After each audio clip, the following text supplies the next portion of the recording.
কিছু মানুষের স্মৃতি খুবই কঠিনভাবে মনের মধ্যে বদ্ধমূল হয়ে থাকে। আজিজুল হক আফ্রিদি সম্পর্কের ক্ষেত্রে মামা হয় এবং প্রাথমিক লেখাপড়ার সূচনা হয়েছে একই সাথে। সম্প্রীতি মহব্বত মায়া মমতায় বেড়ে উঠেছিলাম একসাথে।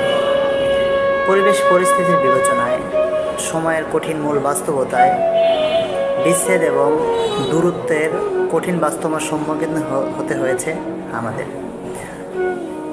তবুও মাঝে মাঝে সৌজন্য সাক্ষাৎ এবং প্রীতি এবং হৃদ্যত আন্তরিকতার স্নেহের স্মৃতিগুলো বারবার বিষাদ বেদনার দিকে ঠেলে দেয়। বর্তমান কিছু ট্র্যাজেডি লক্ষ্য রেখে তার বিষাদ বেদনার কিছু মুহূর্ত উপলব্ধি করায় খুবই বিষণ্ণ আছে। আসলে একজন মানুষ ভিতর থেকে যখন ভেঙে পড়ে, তার কথা, তার আচার ব্যবহারটাই ততটাই কষ্ট এবং রক্তক্ষয়ী হয়ে ওঠে।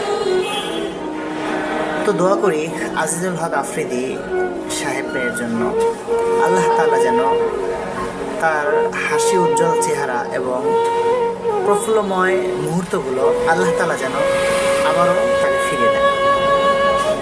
খুব মিস করি আজিজুল মামার কিছু স্মৃতি।